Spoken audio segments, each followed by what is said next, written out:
it's nice to get a bit more clarity, maybe.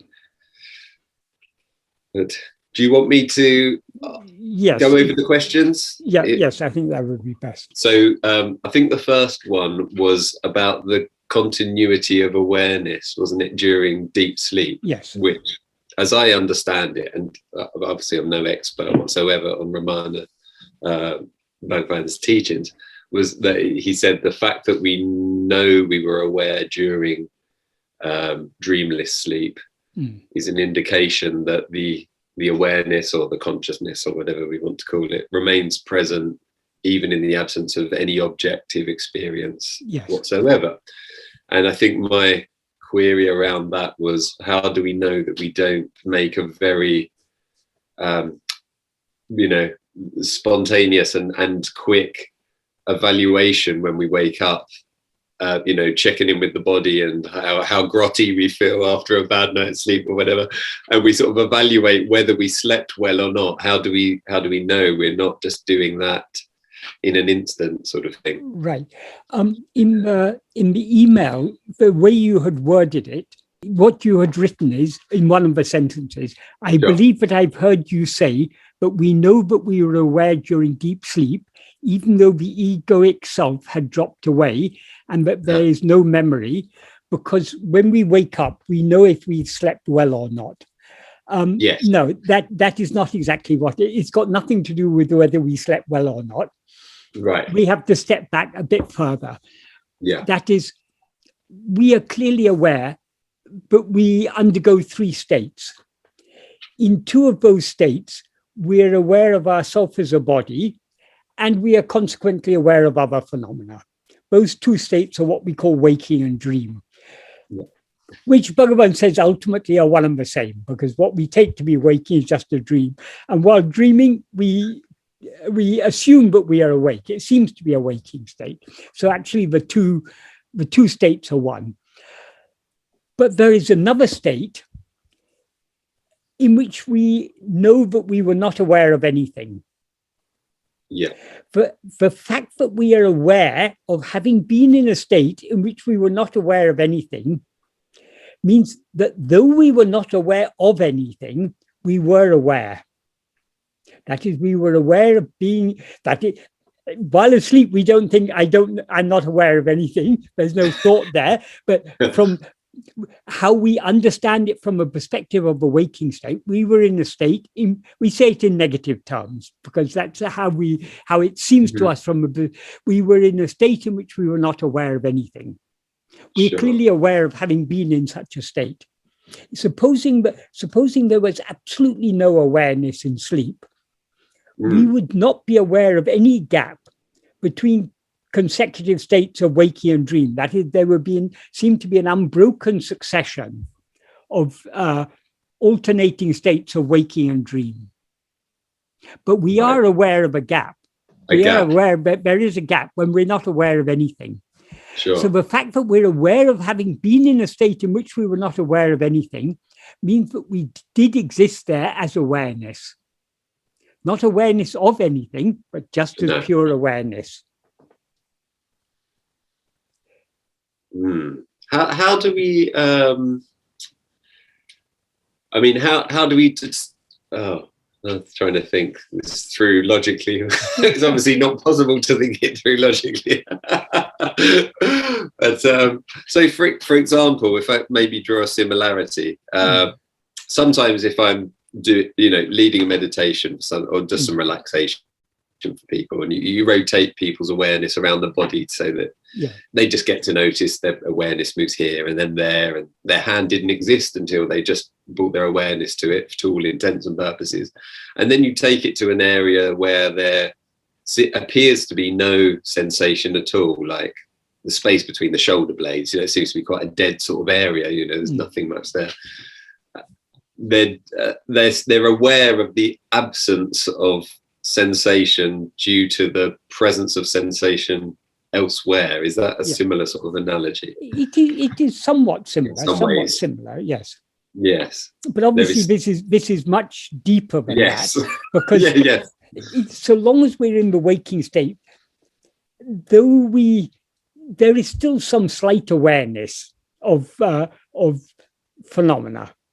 But in sleep, that awareness of phenomena is completely obliterated, because what is aware of phenomena in waking and dream is ego. Ego is that mixed awareness, I am this body. Whereas what remains in sleep is only the I am portion. That is the pure awareness I am. Sure. The adjunct, this body, has completely vanished. And it's only when this adjunct mixed awareness, which is what Bhagavan calls ego, only when this has arisen are we aware of other things. So in sleep, because there's no ego, in other words, we can say it in other words, ego is the subject, the perceiver of all objects. In the absence of the subject, there are no objects. So sleep is a state in which both subject and objects are removed. But what then remains is the fundamental awareness that underlies and supports the appearance of subject and hence objects. Yes, yes. So the subject and the object are both, for want of a better word, fluctuations of this pure egoless consciousness, for example. No, is it just the ego? No. Pure egoless consciousness does not fluctuate at all. It is as it is. It's like the screen in the cinema.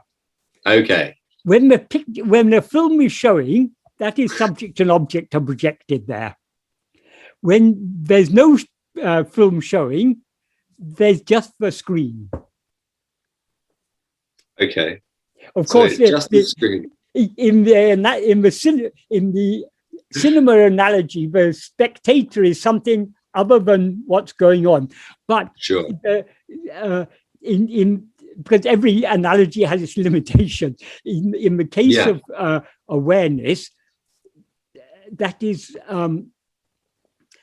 the perceiver, the seer, comes into existence along with what is perceived, or rather vice versa. That is, as Bhagavan says, though they arise simultaneously, the cause is the subject, the object is the effect. But ultimately, there can be no objects without the subject. The subject is the ground and support for all objects. Because objects exist only in the view of the subject. So objects derive their semi-existence from ego, and ego derives its semi-existence from what actually exists, which is that fundamental awareness I am. Ego is okay, but ultimately, then neither of them are real as such. No, they can't be real because they appear and disappear. Whatever appears and disappears, that is what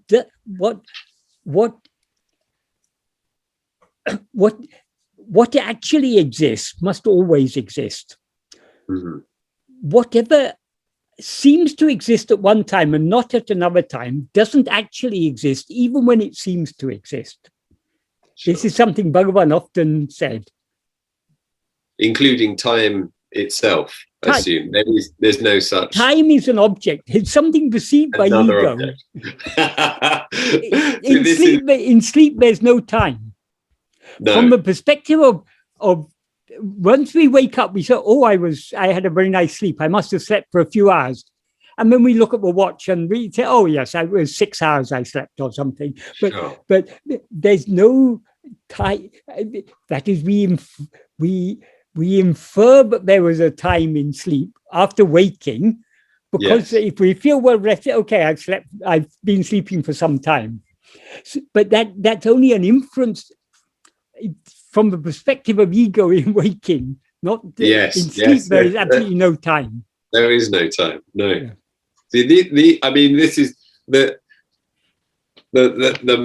mind blowing, which is brilliant. But the mind blowing implications of that are just obviously they're beyond the thinking mind, because yes, essentially yes. any idea that we arranged this meeting, and I've seen other meetings with you on YouTube, and I've read books, and I've got memories, that only all of that, if well, it doesn't, because there's no time, but could you in my mind trying to fathom that, I'd say, well, every single memory I've ever had, every thought I've ever has only occurred in this absolute nanosecond. And it's not time. But there is no timeline to look back on and say, last Friday we arranged this meeting, and yes. it's fantastic. And another thing to understand about time, time and change are inseparable. That is, there could be no change without time. And without change, there would be no sense of time. So time is the dimension in which change occurs. But since the reality is beyond time, it is changeless. Yes. It's amazing. You have moments where, it's ridiculous because you can't grasp any of this using the thinking mind, obviously, because there's not even a thinking mind to grasp it. But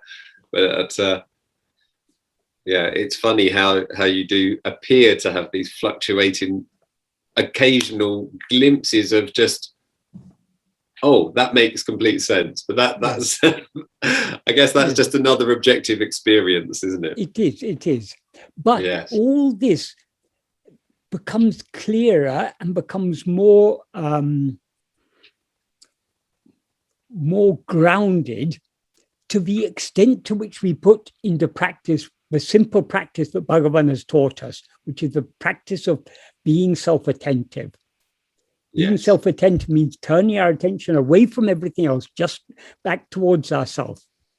Yeah. Including away from the need to understand any of these questions. Yeah. Understanding is necessary that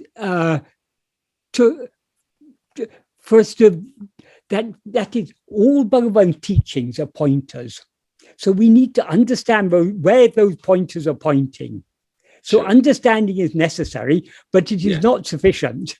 If you can understand it all, if you don't put it into practice, your understanding is of very little use. But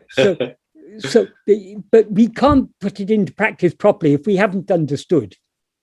No. One of your other questions was about Neti.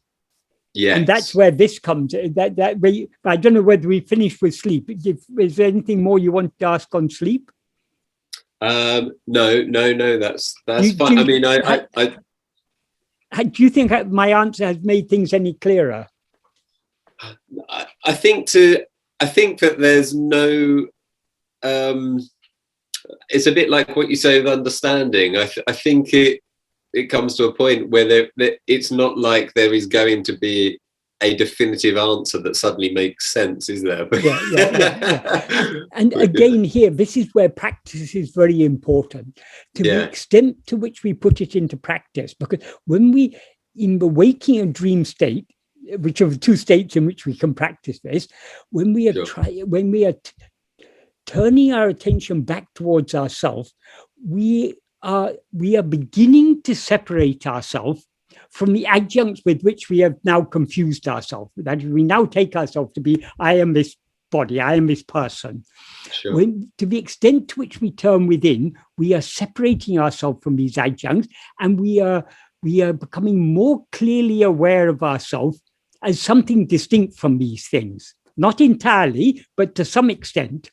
To the extent we go deep within, to that extent. So, because as we become more familiar with being aware,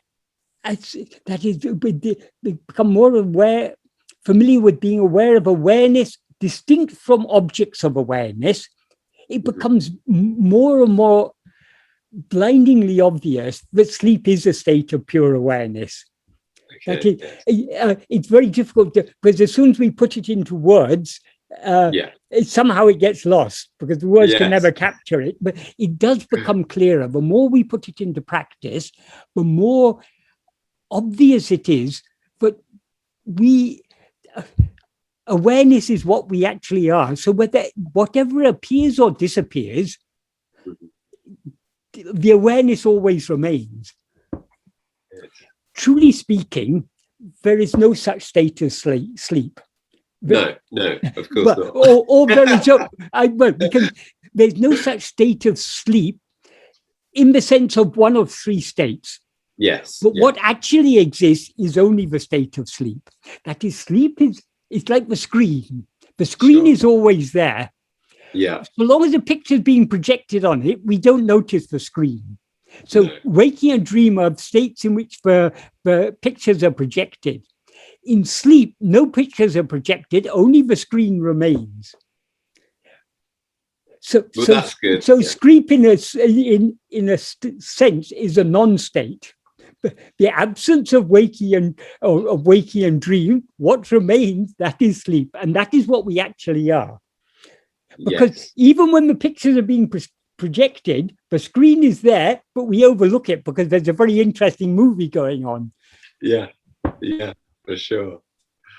It's because of our interest in what is seen, but we overlook the reality of the seer. Yes. Completely distracted from our own, from the subject, or from the reality of the subject or unreality of it. That clarifies something I was just about to ask you, which was that surely waking, dream, and sleep are all, non-existent states. But as one of three states. As one of three states. Dream is as non-existent as waking and dream. Sorry, sleep is as non-existent as waking and dream. To the subject. But it's actually, if you recognize that is the permanent state, then that is the real state. Yes. So it's all a matter of perspective. Of course. Any defect in sleep appears only from a perspective of ego in waking or dream. Yes, sure. I think it was just that I'd heard you. I think I just misinterpreted what you'd said before. I think I'd heard you say, "We know that we slept well when we wake up," or something. No, similar. It's got nothing to do with whether. But it wasn't. When we sleep is always good sleep. What we call, I didn't sleep well, is because our sleep wasn't unbroken. When our sleep is disturbed by many dreams or by sleeplessness, then we say, I didn't sleep well. But the actual time when we were asleep, it's always good. That makes much more sense. Yes. I mean, because I suppose we go to bed and what we're actually, everyone, I mean, I don't know, I assume pretty much everyone likes going to sleep. I love going to sleep, Yes. And I love those nights, or whatever. I know they're imagined, but when you wake up and you feel, I can't remember anything. I didn't dream anything that I can remember. I just had a complete deep, repose is probably a really nice word for it, actually, isn't it? Even if there are some people who say, I don't like to sleep. Sleep is a waste of time or whatever. I mean, people may say something. Sure. Let them go without sleep for a few days. Yeah. And then they'll find how much they love sleep. Yeah, that's true. That's very true. If we are really tired, whatever else we may desire, that is, no desire can be greater than the desire for sleep when we are sleepy enough. Yeah. When people are in extreme conditions, for example, if people are in the Arctic or somewhere, or in some extreme cold conditions, they know if they sleep, they won't wake up again. Yes. Because that is, the body temperature drops when we fall asleep, and if you're in an extreme condition, if you fall asleep, your people will eventually embrace sleep, even though they know they'll never wake up, as the person they seem to be. Yes. Yes. Okay. Yeah. That is useful. That's useful. I'm trying not to ponder over it too much.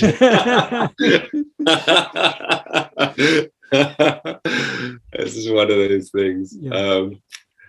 Do you want to move on to the next question, which I guess does tie in as well? It does. It's all connected. Yes. Yeah. So the next one was about the practice of Neti. Not this, and regardless of the mental side of it, just the physical aspect. So often have these sort of conversations with other people, including medical doctors and things in the past, and we talk about how you could remove every part of the body now with modern science, literally everything, even the heart. You can have a mechanical heart, you can have artificial blood, and you could, to all intents and purposes, just exist as a brain inside a glass jar. The philosophers, philosophers love this, brain in a vat. They even have an abbreviation for it, BIV. So, that's it. What's this? And then the idea that you could stimulate parts of the brain, obviously, with electrodes to recreate smells and sights and sound and all sorts of, so it's quite easy to go through Neti. I think science has sort of helped us up to the point of the brain, because we can actually do that physically now. But I always get a little bit stuck when I get to trying to explain how we can continue to exist in the absence of a brain, Right. Okay. Well, we don't exist, obviously that's the first problem, but before answering this question, I'll just say a little bit about Neti. You said the practice of Neti. Neti, according to Bhagavan, is not a practice. Neti is the preliminary discrimination. It's absolutely necessary because we need to understand what we are not in order to investigate what we are. Because if I take myself to be the body or the brain or something, I can, what is self-attentiveness? Attending to the brain or whatever it is. So we need to understand what we are not. That's the preliminary. There's the sort of ABC of it all. Sure. For scientists, as you say, it may appear that the scientists can help us because they can remove every part of the body except the brain. But why you get stuck with science is that science is objective.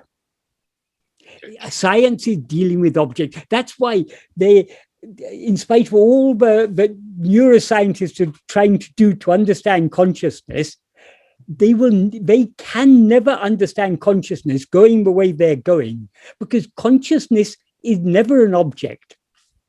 No. It is the subject. You can't objectively study the subject. So, even the thought experiment of removing everything and you've just got the brain in the vat, am I just the brain then? That is useful because you're still thinking objectively. We need to think subjectively. We need to think of our actual experience. We don't need scientists to remove the rest of our body and put our brain in a vat. We are doing this we are doing better than this every day. That is, now you're aware of yourself as a certain body. You're sitting in a certain place. You're looking at a computer screen. You've got a certain point of view, a perspective on this world, centered from here and now. You're in the place where you are. You feel this place is here, and the time where you are, this place is now. So you've got a location in time and space. Because you're identifying with a body which is located in time and space. So now we're aware of ourselves as this body. But if there's a simple philosophical principle, if you've got one thing with two descriptions, you cannot experience one description without thereby that is. So supposing you've got a piece of clay, that has been made into a pot. Yeah. The pot is clay, and the clay is in the shape of a pot. You cannot, because they are one and the same thing, you cannot experience one without the other. That is, so long as the clay is in the shape of a pot, if you see the pot, you are seeing the clay. Yes. And if you're seeing the clay, you're seeing the pot. So they can't be, so long as it's in that shape, they can't be separated. They can actually be separated, because before the pot was made, the clay still existed. But we need not take it that far. It's just to understand the principle. If two things are not two but one, you can't experience one without the other. Anything that you can experience in the absence of something else cannot be identical to that other thing. So it seems to us now that I am this body. But if this body were what I actually am, I could never experience myself without experiencing this body. But we all experience ourselves in dream without experiencing this body at all. In dream, we experience some other body as I. Yes. Now we're aware of ourselves without experiencing that, without being aware of that dream body. So that dream body cannot be ourselves. In dream, we're aware of ourselves without being aware of this body. So this body cannot be ourselves. So the fact that we can be aware of ourselves in the absence of this body clearly shows we are not this body. Then he maybe said, okay, but it's the same mind in both states. So am I therefore the mind or the ego? No, because we're aware of ourselves in sleep without being aware of either of these, without being aware of the mind or ego. So the fact that we can be aware of ourselves in the absence of the mind means mind is not what we actually are. So actually, Neti is extremely simple. There are different ways of explaining it, but if we, with this simple yardstick, but I cannot be anything in the absence of which I still experience myself. So I am only that which I am always experiencing. The only thing I'm always experiencing is I. So I cannot be anything other than I. I suppose even in the waking state, most of the day, we're so obsessed by, talking to you or watching some rubbish film or whatever we're up to. In a way, the existence of the body, I know we imagine we perceive it through the eyes and so on, but we're actually not aware of most of our body, even during much of the waking state. We overlook it, but yes. that awareness, I am this body, is the foundation on which all other experience is built. Okay. Yes, we're still under the assumption that it's experienced by this body. Yes. We may not be attending to it, but it's there in the background. Yes. So the whole brain idea is really just, I guess it's does consciousness arrive from matter, or does matter arise from consciousness argument, which is it is, yes. Blows most people away. But another way we can approach this Neti thing is,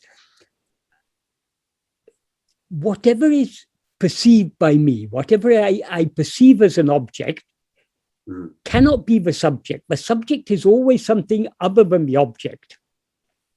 So since we perceive this body as an object, we perceive the mind in the sense of all the thoughts, as an object. So anything that is an object cannot be the subject. But the nature of the subject is to identify itself. The subject is ego. The nature of ego is to always identify itself with an object. That is this bundle of 5 sheaves called body. We identify ourselves with this, but though we identify ourselves with it, we can easily understand, but we are not that, because we experience it as object. The body is an object, the thoughts are objects, the reasoning is an object, the desires are an object. Everything that we take ourselves to be is actually an object. So I am that which is, that is why Bhagavan gave us a very nice clue, a very practical clue to turn our attention back towards ourselves. All objects appear to whom? To me. Mm-hmm. So the one to whom all these objects appear, that is what we need to investigate. Yes. So we need to turn our attention away from all objects, all phenomena, all thoughts, whatever we call it, back towards the one to whom all these things appear, the one who is aware of all these things. Mm. Yeah. Yeah. I can't argue with that.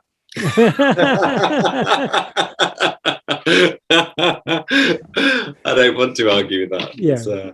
It's pretty simple. It's extremely simple. And I mean, again, so almost every question I come up with, at the same time, I sort of have the niggling understanding that all of the questions are completely moot and pointless in a way. but at the same time, it feels like you want to work through them.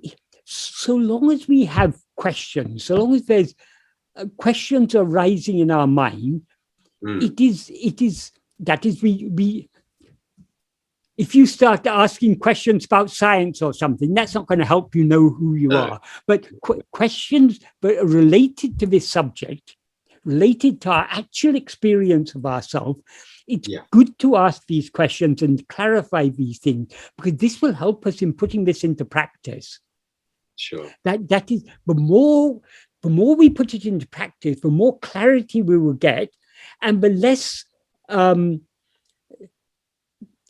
the more questions will just dissolve as they arise. We will recognize what the answer is, and in many cases the answer is this is irrelevant. It doesn't matter. Sure. Like people ask, why did ego come into existence? What does it matter why ego came into existence? Now it's here and it's causing a lot of trouble. Let's get rid of it. It just does. In fact, it is, as Bhagavan explained very nicely, it's a question that cannot be answered, because if we ask, how did ego come into existence? That is based on the assumption that ego has come into existence.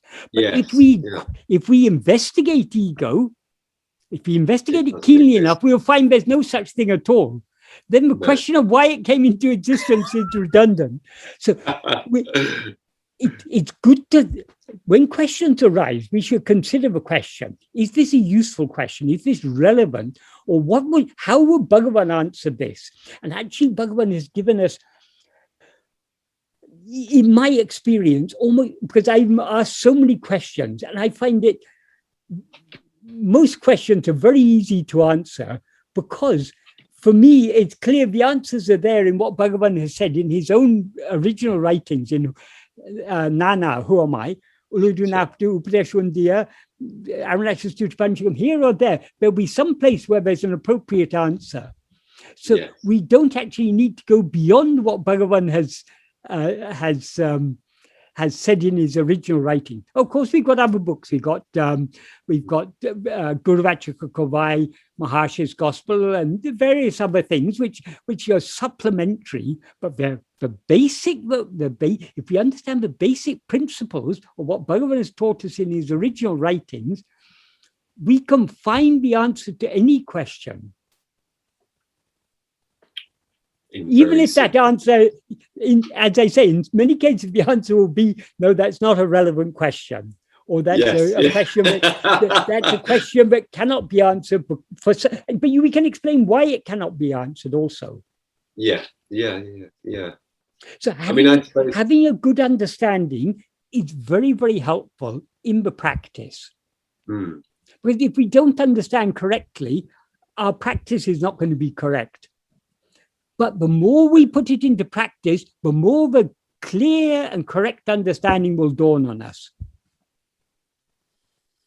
Yes. So understanding contributes to the practice, and practice greatly contributes to the understanding. The understanding, yeah. But ultimately, there is nobody to understand, I suppose. Ultimately, but people, doesn't really matter. That is, Bhagavan has said there's no such thing as ego. No. People just latch onto this out of context. Sure. Because Bhagavan's teachings are mostly about ego. Because Bhagavan identifies ego is the root of all problems. So look, ego doesn't actually exist, but it seems to exist. And only when we seem to be ego, does everything else seem to exist. So simply saying, oh, ego doesn't exist, therefore I don't have to worry about anything, doesn't solve our problem. Nothing. Because Bhagavan has also said, if ego doesn't exist, everything doesn't exist. But we're still seeing all this multiplicity. That means we are still existing here as ego. So when Bhagavan says ego doesn't exist, yes, ego doesn't exist, but in order for that to be our actual experience, we need to investigate it. Only by investigation can we actually see the non-existence of ego. Yeah. See the non-existence of ego means seeing that we alone exist and there is nothing else. Yeah. So really, just such a paradoxical concept, isn't it? In a sense, it is. Yes. For the egoic self to try and investigate its own existence, to realize that it. I mean, this is Maya. This is Maya. I believe it. Yeah. Of course, but obviously, there's something in that continues to draw some of us back to it over and over again. So we must feel that it is ultimately true, or whatever you want to say, it's true or false. Which I guess is why. So yeah. Okay. Thanks, Michael. I think there was probably one more that was about Bhagavan himself, wasn't it? I think, unless I've missed any. There was one other thing about sleep. You had written one thing in your last one. That is, shall I read what you had written, or do you want to say it? It's about when you sit up in bed. No, you can read it. Okay, what you had written is, there's one other interesting thing I have experienced, and that is waking up in the middle of the night from dreamless sleep, but yet seeming to be absent of my egoic sense of self. I'm sure that's a misjudgment on my part. Yes, it is. I will explain. I will explain why. You go on to say, I sit up in bed. I'm certainly awake. Look around, see my wife, the room, and so on, but have no attachment, no feeling or connection to it at all. Sensing and perception, but no conception. There is no fear, no emotion, and so on. After some time, I actually sense the egoic self creeping back in as a child would feel fearful, but now I'm able to rest longer in a non-egoic state. And then you go on to talk about your friend who's a Buddhist teacher. And when you put this to him, he said,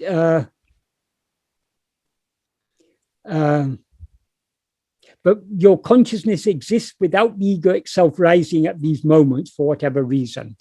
That is not how I can only explain from Bhagavan's point of view. That is, as I said earlier, the subject, the perceiver of anything is ego. So when you say, well, firstly you say, I sit up in bed. The I who sits up in bed, there's a body identification already there. And also, as I said, whatever you are seeing, when you look around and you see your wife from a room and all those things, you are seeing from a particular viewpoint, a particular point in time and space. You're viewing all these things. So you've already limited yourself in time and space. And so long as you're aware of any objects, you've got two things there. I know this. This is the object that you know, or object or set of objects that you know. I is ego, and there's a relationship between them, the knowing. So the egoless state, before you woke up, then you were in egoless state. That is, dreamless sleep is an egoless state. Because there's no subject, there are therefore no objects. But as soon as we become aware of objects, as soon as we become aware of phenomena, of multiplicity or plurality of any sort whatsoever, we are in the ego state. Because it's only as ego that we're aware of other things. As Bhagavan says, there's a... No, that makes complete sense. There's a verse in Uḷḷadu Nāṛpadu, very early on in Uḷḷadu Nāṛpadu, and it's really the starting point of Bhagavan's of what Bhagavan is explaining in Uḷḷadu Nāṛpadu. What he says in that verse is, this is verse 4 of Uḷḷadu Nāṛpadu. If oneself is a form, the world and God will be likewise. So that means it's only when we identify ourselves with the form of a body, but we're aware of other forms. And then in the second sentence, he says, if oneself is not a form, who can see their forms and how? That is, unless we limit ourselves as a form, unless we take ourselves to be the form of this body, we cannot be aware of other forms. And then he says, can the seen be otherwise than the eye? That is, the nature of whatever we experience is the same nature as the one who experiences it. So when we take ourselves to be a form, as we do in waking and dream, we see a multitude of forms. Sure. But in sleep, when we do not experience ourselves as a form, we experience only formlessness. Yes. And then he concludes that verse by saying, the I means EYE. But he's using the word I as a metaphor for awareness. So the I is oneself, the infinite I. So that means, so to translate that means the awareness, the real awareness is oneself, the infinite awareness. Whatever is infinite is formless. So our real nature is formless awareness, and because it's formless, then it has no limits. Whatever has limits is a form. So whatever is finite is a form. Whatever is infinite is formless. So what we actually are is formless. But when we limit ourselves to the form of a body, then only do we see other forms. That's why I say, so long as we are aware of the slightest multiplicity, the slightest otherness, any phenomenon of any kind whatsoever, we who are aware of that are ego. Sure. Then that is the state of what you're talking about here, the state you're talking about. There's a state, this is a state of a certain, though we've already attached ourselves to the body, we are still holding on to a certain degree of detachment. So we can see all these things, but it's as if we're not connected with them. Of course, we are connected with them. The very seeing of them is a connection, but there's a certain degree of detachment. But then when we familiarize ourselves with the waking state, all the old detachment comes and coming back. But I mean, there is attachment. The very fact you're seeing is attachment. Because the link between ourselves and what we see is the seeing of it. So that seeing is what is binding us to what is seen. Sure. What is connecting us to what is seen. And if we could just stay in deep sleep forever, in dreamless sleep, that would be that is our aim. Idyllic. That is our aim. But we can stay in sleep forever if we investigate and find out what we actually are. When we find out what we actually are, we will know we were always asleep. But we will know that what we now call sleep is actually the state of eternal waking. That alone is the real waking. It seems to be sleep. It seems to be an absence of knowledge, because we take all this multiplicity of this, our awareness of multiplicity, we take to be real awareness. And that absence of awareness of multiplicity, we take to be ignorance. Actually, it's the other way around. The absence of awareness of multiplicity is a pure knowledge, pure awareness. And the awareness of multiplicity is pure ignorance. Yeah. Well, it does always seem like a bit of a bind to wake up in the morning. Yes. And engage with the world again. That's why Bhagavan asks us to investigate ourselves, because then only will we learn how to remain in the eternal state of sleep, of waking sleep. Yeah. I suppose. I mean, I don't know. I mean, I guess the less interested you become in sort of day-to-day affairs, the less interesting it is to wake up in the morning. Yes. Because, you think, well, I mean, it's nice to see my kids and wife sort of thing, but pretty much everything else in the day just seems to be just a sort of a really rather pointless exercise. Yes. Well, this is what the spiritual path is all about. It's about gaining detachment from everything. But because the nature of ego is always to attach itself to something. So in order to detach ourselves from everything else, we need to become attached to knowing ourselves, to knowing and being what we actually are. That attachment to knowing and being what we actually are, that is what is called bhakti. Yes. Yeah. Love or devotion. Devotion to our what we really are. Yeah. I mean, that dedication.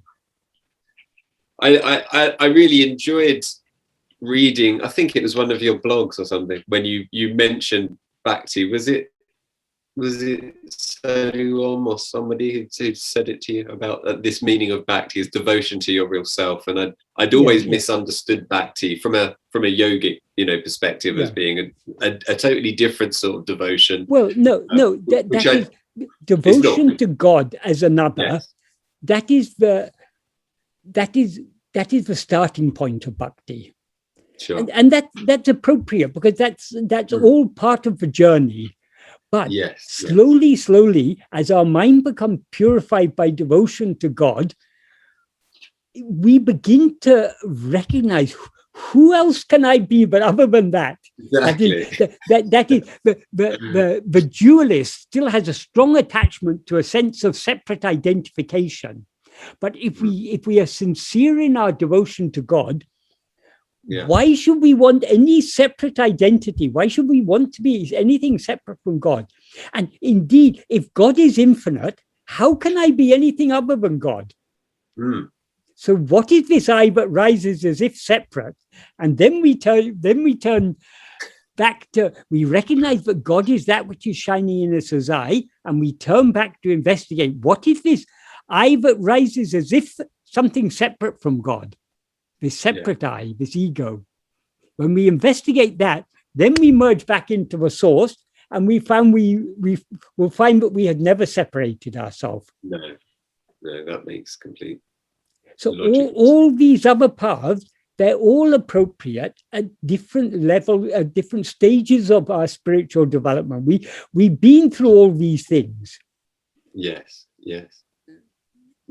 Yeah, they've all. So it may not appeal to us now, because we've come to this stage. When you're studying for a PhD, learning ABC and 1, 2, 3, 4 doesn't appeal to you so much. But if you hadn't studied all those things, you would never have been able to come to study for a PhD. No, very much so. That makes complete sense. Yeah. Well, I mean, makes complete sense, except in a historical perspective, there never was any prior studying of. when ego is eradicated, you can say that. But up to now, it's just a guess. So now we seem to be ego. So ego has gone through a process of development. Of course. So it's all as true as ego. Sure. Ultimately, ego is totally untrue. Yes, yeah. But so is everything. Yes, but why we believe in it, then it is very real. Yeah, yes. To the subject. Yes, yeah, of course. Which sort of probably goes into the last question I had, I think, yes. Which was about the being troubled by Bhagavan. What a terrible thing to be troubled by. It's like no, but Bhagavan has an answer for this also. I'm sure he knew this would trouble me. And I think it's because I've always had this resistance to any sort of guru other than self, or God other than self, sort of thing. Yeah. But yet the teachings of Bhagavan unfortunately resonate quite strongly with me. Right. You can be assured Bhagavan said our real nature alone is guru. Yeah. However, since our minds are outward looking, we are looking for happiness outside ourselves. So it is necessary for our own real nature to appear outwardly in name and form as a human being to tell us to turn within.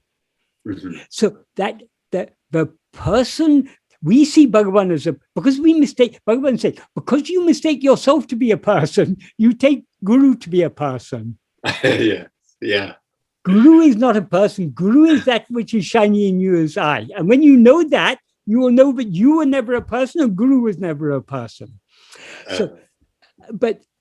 To explain your question was, if everything is a creation of ego, then does that mean Bhagavan and his teachings are a creation of ego? Yeah. Bhagavan used an analogy to explain this, or at least to give a partial answer to this. Sure. The analogy is a lion appearing in the dream of an elephant. There is a belief that elephants are so afraid of lions, but if an elephant sees a lion in its dream, the shock that is the fear and shock of seeing a lion will make it wake up. Right. So the lion is unreal, but the waking brought about by the appearance of a lion is real. Likewise, the name and form of a guru is unreal, but it wakes us up into a real state of pure awareness. That is one way of explaining it. And another way is, Bhagavan has said, whatever we see outside comes only from within. So the whole world is just a projection of our vasanas. But so the name and form of a guru is a projection of our vasanas. But what the light that is shining in that name and form, a light of love and awareness, of pure awareness, the light of jnana, but is shining through that name and form, that is our own self. Yes. Yeah. So why, if everything is our mental projection, then why should we believe Bhagavan's teaching? Because that is our real nature. That is, as Bhagavan said in the first paragraph of Who Am I? We all have greatest love for ourselves. Why do we have greatest love for ourselves?